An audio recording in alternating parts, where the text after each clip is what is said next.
Welcome back, everybody. It's Zach here, bringing you guys another fantasy football video. Let's probably go over just 5 players here that I think I'd be looking to sell high on after week 2, so ahead of week 3. Generally, less players that I look to sell high on than players I'm looking to buy low on. I generally find that the idea of selling high is a little bit misguided sometimes. You don't just want to trade away good players because they're playing well, because obviously they're playing well and you want to have those guys on your fantasy roster. But these are guys that I think are overperforming to the extent that I think we are going to see a little bit of regression over the back or later parts of the season here, and being able to sell high on a couple really strong weeks to start the season could be an opportunity to really set ourselves up for success going forward. Selling high in many cases, it's tough to really hurt you in that sense, because if you're getting the maximum value for a player the way they've been performing, if they keep it up, you break even, and if they don't keep it up, then obviously you made a win on that trade. So I think in general, trading is a really effective way to make sure your roster gets better and better over the course of the season. I love trading. It's a lot of fun. These videos are the most fun for me to make every single week, and I really do take these into account.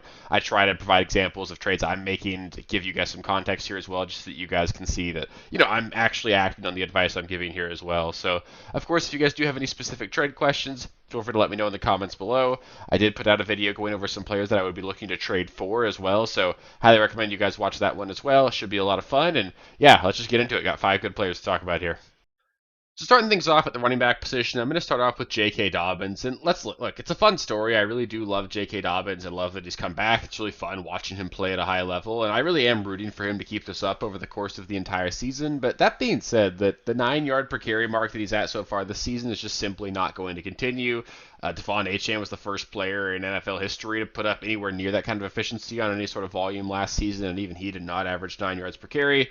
I think we're going to see that come down a lot closer to like the 5-yard per carry mark, which is still fantastic. J.K. Dobbins he's a good player. He's always been an explosive player, really efficient with the touches that he's given, and this Chargers offensive line is playing out of their minds. So I do think J.K. Dobbins can continue to be efficient here, but the Chargers have also had just 2 perfect game scripts playing 2 teams that really couldn't score on them in the Raiders and then obviously the lowly Carolina Panthers. It was really a perfect opportunity there for this team to really establish the run, give J.K. Dobbins and Gus Edwards a lot of opportunities. They each had 17 or more carries in week 2. And the issue with this is that Gus Edwards is still likely the short yardage back. We haven't really seen them get to the 1-yard line yet and just like turn around and run it up the middle. But just historically speaking, it makes a lot of sense for that to be Gus Edwards. And when you don't have that role and you're not really catching passes either, this is not a team that's thrown the ball to the running back position a whole lot so far this season. It makes it really tough to be super reliable. You need those big home runs for him to really provide a lot of value each and every week. And it's tough to rely on that because if he doesn't hit on one of those 50-yard touchdowns each of the last 2 weeks, then you're looking at a pretty lackluster performance. And there's obviously a lot of risk associated with playing a guy like that. The schedule gets tougher for the Chargers here. As soon as this week, they have to go to Pittsburgh. That's a much better defense. I don't know if we'll be able to see Dobbins be as efficient as he was over the last couple of weeks. And on top of that, injury is always a concern here with J.K. Dobbins. I hate bringing it up because I really hope he can stay healthy over the course of the whole season here, but there is a very real possibility that Dobbins can't stay healthy over the course of the whole season. So if you can move him and get like fringe top 15 RB value, I think I would absolutely do that because he's like the RB3 right now in fantasy, okay? He's been absolutely fantastic. He's second in the NFL in rushing yards, I believe.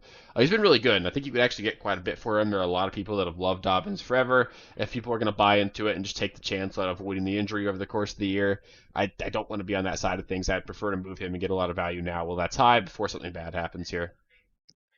Next up, we've got the last running back on this list, and it's going to be Derrick Henry. And I hate doing this because I really was super excited about Derrick Henry this offseason, and I still think there is room here for Derrick Henry to potentially put up a really good year this season. But we all know that Derrick Henry is one of the most game script dependent running backs in the NFL. He averages like 8 more fantasy points per game in wins than losses. And the concern here is that the Ravens might just not be as good as we thought they would be. They just lost at home to the Las Vegas Raiders. I'm willing to bet that game is probably a fluke. I'm not saying the Ravens are going to be bad this season, but they might not be that dominant like 13, 12 win team that we were expecting them to be. They might win a lot closer to like 9 games here. The next 3 matchups are against the Cowboys, the Bills, and then in Cincinnati. It's very possible that they'll lose all 3 of those games. They won't. They're the Ravens. They're too professional of an organization to lose all 3 of those games, but I can see them going 1-2 or even 2-1 in some close fought games there. And I don't think it's going to be any sort of situation where we're going to see the Ravens like running out the clock in any of those 3 games. And that's when Derrick Henry's going to put up a lot of value, is when they're really taking it to teams, have significant leads, and we're just watching Derrick Henry bleed clock in the 4th quarter. He does have touchdowns in each of the first 2 games, so he's really put up a decent box score. He's still been fine for fantasy so far, but Justice Hill is clearly involved as a pass catcher. He is making Derrick Henry effectively a touchdown dependent running back two at this point, unless we see more volume or the Ravens be a lot more dominant of a team. And with the name value, with the decent production over the first 2 weeks, I think you can get still like top 10 running back value for Derrick Henry because there's no reason really for his value to be less than it was at the start of the year. But I'm seeing some concerning signs here. There's also Keaton Mitchell, who shouldn't necessarily take touches from Derrick Henry, but even if he takes a carry or two a game when he comes back, that obviously knocks Derrick Henry down a little bit. So if you can still get top tier value for Derrick Henry, I would consider moving off of him. I'm not saying he's going to be a bust, but I don't really think he's going to put up that 25 rushing touchdown, 20 rushing touchdown season here because I just don't think the Ravens are going to be as dominant in games as I maybe thought they were going to be coming into the year. First wide receiver on this list is going to be Malik Neighbors, and I hate bringing him up as well because he's obviously an incredible player. I talked about him a lot this offseason as someone that I was a lot higher than consensus on, and it's someone that I was really targeting in a lot of my drafts for this offseason. So I do think he's an extremely talented player. We know he is the focal point of this Giants offense. So we saw it this last week. He had a 64% target share. That is absolutely insane. You're probably never going to see a target share like that again this season. But on the flip side here, he's not going to play the Washington Commanders every single week. The Commanders are likely to be one of, if not the worst secondary in the entire NFL this season. And even with that being said, this offense still wasn't that great in New York. They only put up 20 points. Daniel Jones still didn't look very good. And there's just no real upside here for this Giants offense. This is probably about as good as we're going to see them look all season. And Malik Neighbors might have potentially peaked. He's a really talented player. I think he could probably take a couple screen passes to the house at some point and put up some more big games here. But the schedule does get a little bit tougher here. Plays the Browns, the Cowboys, and the Seahawks, three defenses that are pretty good against the pass.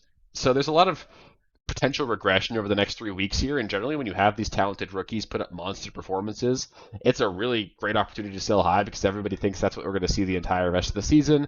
I view Malik Neighbors as like a fringe top 15, like that 15 to 20 range for the wide receiver position the rest of the season. I think you can get top 10 wide receiver value for him right now. In a league of mine, I saw him and Brock Bowers get traded for CeeDee Lamb. I would absolutely prefer the CeeDee Lamb side there, even though I do think Brock Bowers is a beast as well. And that's the sort of thing I think you can pull off with Malik Neighbors, and I think people are really excited about him, and I am too, but the offense just isn't good enough for him to really be a top 10 wide receiver this season. I think you can get that kind of value for him right now.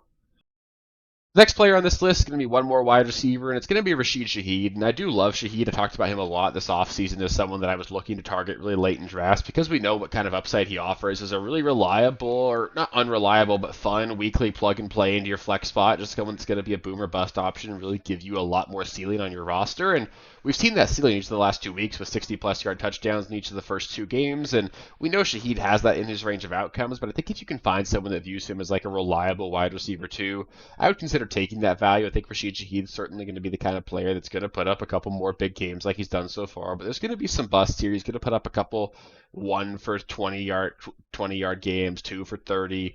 He's not hyper targeted in this offense, and he's not a guy that I think is going to ever have like a 30% target share or any of that. You're looking at a guy who's going to need to hit on that big play to pay off on a weekly basis, and it's nice that they're using him a little bit more on like manufactured touches, throwing some end arounds to him, some wide receiver screens, the occasional pass over the middle here, but Shaheed really is a guy that's going to be the product of whether or not he hits on that big play, and he's hit on it 2 weeks in a row. So if you can get good value for him, I think it's something good that you can do. Just last week, before even this week, I was able to trade him and David Montgomery for Marvin Harrison Jr. off of his bad game.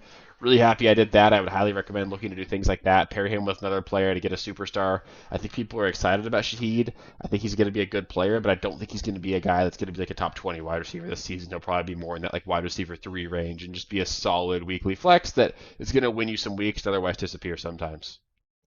And the last player on this list here is going to be a tight end. I wanted to highlight a tight end. I know I didn't talk about a quarterback because it's just tough to sell high at the quarterback position. But at tight end here, I think George Kittle is worth at least kicking the tires on a potential sell high here.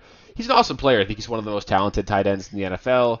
But the issue here is just that the 49ers are going to be an extremely run-heavy team. They're not going to be in many game scripts where they're trailing like they were this last week, and that's even without McCaffrey and Debo. They're a really good team. They're going to win a lot of games.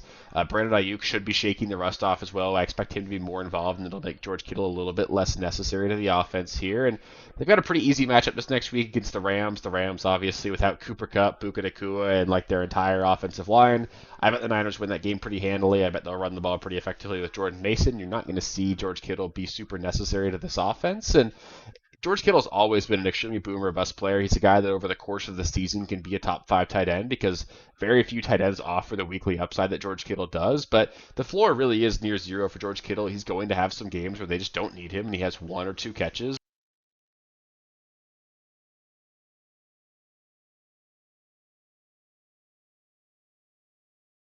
Sorry about that there. There's going to be some games here where he just has 1 or 2 catches, and he's just not going to be a reliable weekly asset. He's going to be someone that you're obviously playing every single week, but I don't think you're going to see him be like the tight end 1 this season. I think a lot of people sort of view him as that at this point with how Laporta and Kelsey have started off, along with Andrews. Kincaid hasn't been super involved, and seeing Kittle offer that weekly scene and also having the name value be associated with him. I think people are really excited about George Kittle. I like him, but if you can get tight end 1 value for him, I would certainly be willing to do that. I'd be willing to downgrade a little bit to like a guy like trade George Kittle for Mark Andrews and a wide receiver 2 or something. I think I'd be more than happy to do that. I think people value Kittle more than really any of those other tight ends, except for maybe Trey McBride is the only one that people value more than Kittle at this point. But I think you can get a lot for George Kittle. I just don't think he'll finish as the tight end 1 this season, so I would at least look to kick the tires on that. That'll do it for the sell highs this week. Up next, we'll go over starts and sits. I will go over every single game in week 3, go over player by player, tell you guys who I think should and shouldn't be in your starting lineups this week. So stay tuned for that one. It'll probably be a 2-part video. I'll go over the first 8 games Thursday morning. That way you guys have access to what you guys need to know going into Thursday Night Football. And then I'll go over the remaining 8 games probably Friday morning. There will, of course, be the Sunday morning live stream at 9 a.m. Pacific time, 12 p.m. Eastern time. I'll go over the last minute starts and sits.